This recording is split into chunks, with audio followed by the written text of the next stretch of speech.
Question کیا کہ کیا 11ویں جو ہم کرتے ہیں یہ شرک ہے؟ دیکھیں شرک یہ پتہ نہیں کہاں سے یہ 11ویں کو بھی شرک کے اندر کو شامل کر رہا ہے۔ مسئلہ یہ ہوتا ہے کہ شرک تو دو طرح کا ہوتا ہے، شرک فی الذات، شرک فی الصفات۔ جس طرح اللہ تبارک و تعالیٰ کو کوئی معبود سمجھے، اللہ تعالیٰ قدیم ہے، ہمیشہ سے ہے، وہ کسی کا محتاج نہیں، اس نے سب کو پیدا کیا، اسے کسی نے پیدا نہیں کیا، اس کے کوئی بیوی بچے وغیرہ نہیں ہیں۔ اگر اللہ تبارک و تعالیٰ کے لیے ان چیزوں کو ثابت کر دیا جائے، یعنی یا اس کے اللہ تعالیٰ کی ذات کے علاوہ کسی کے لیے وہ تمام چیزیں جو اللہ کی ذات کی خاص ہیں ثابت کر دی جائیں، تو پھر یہ شرک بنتا ہے، جس کو شرک فی الذات کہتے ہیں۔ مثلا غیر اللہ کو معبود سمجھ لینا، اسے قدیم سمجھنا، اسے واجب الوجود سمجھنا۔ واجب الوجود وہی ذات ہوتی ہے جسے خود کسی نے پیدا نہ کیا ہو، اس سے سب پیدا ہوئے ہیں اس کے وجہ سے۔ اس طرح اللہ کے لیے بیوی بچے ثابت کر دینا بھی شرک ہوتا ہے۔ 11ویں میں یہ تمام چیزیں کوئی نہیں ہے، لہذا شرک نہیں ہے۔ اس طرح شرک فی صفات یہ ہے کہ اللہ تعالیٰ کی ہر صفت 4 خوبیوں سے متصف ہے۔ اللہ تعالیٰ کی تمام صفات ذاتیہ ہیں۔ ذاتی کا مطلب اسے کسی نے نہیں دی ہے۔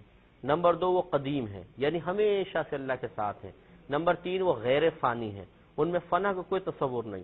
نمبر 4 وہ لا محدود ہیں، ان کی کوئی حد نہیں ہے۔ تو اگر یہ 4 جس طرح کی صفتیں ہیں کسی مخلوق کے اندر یہ مان لینا، یہ شرک فی صفات بن جاتا ہے۔ مثلا کوئی یہ کہے کہ جی فلاں کا علم ذاتی ہے، یعنی مخلوق کا علم کسی انسان کے بارے میں کہہ دے ذاتی، عطائی نہیں ہے، ذاتی ہے، کبھی فنا نہیں ہو سکتا ہے، اس میں فنا ممکن بھی نہیں ہے، یہ چیزیں کفر و شرک میں آ جائیں تو آپ دیکھیں کہ 11ویں کے اندر شرک فی صفات کا بھی کوئی تصور نہیں ہے۔ اصل میں یہ شرک شرک شرک، بدعت بدعت بدعت، اتنا یہ لفظ ہمارے درمیان عام ہو چکا ہے کہ ہر چیز کے اندر شرک کا تصور ہوتا ہے کہ اگر یہ پین بھی گر جائے گا تو بولتے ہیں یہ بھی شرک تو نہیں ہو گیا ہے۔ یہ ایک عجیب غریب صورتحال ہے۔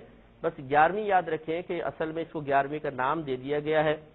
اگر کوئی شخص کچھ کھانا وغیرہ بناتا ہے اللہ تعالیٰ کے لیے اور اسے غریبوں کو کھلاتا ہے اللہ تعالیٰ کے لیے، اور نیت یہ کرتا ہے کہ اس کا ثواب سیدنا شیخ عبد القادر جیلانی رحمۃ اللہ علیہ کو پہنچ جائے، تو یہ ایصال ثواب ہم بارہا کہہ چکے ہیں کہ قرآن سے بھی ثابت ہے، حدیثوں سے اس کی دلیل طلب کر لی گئی ہے، موجود ہے، تو یہ چیز جائز ہے۔ اب اس کو آپ کوئی بھی نام دے دیں، 11ویں دے دیں، 12ویں دے دیں، 13ویں دے دیں، 6ٹھی دے دیں، کچھ بھی دے دیں، ایصال ثواب کی ایک صورت ہے۔ اگر یہ عقیدہ اور اس نظریے کے ساتھ کوئی کر رہا ہے اس میں کوئی حرج نہیں ہے۔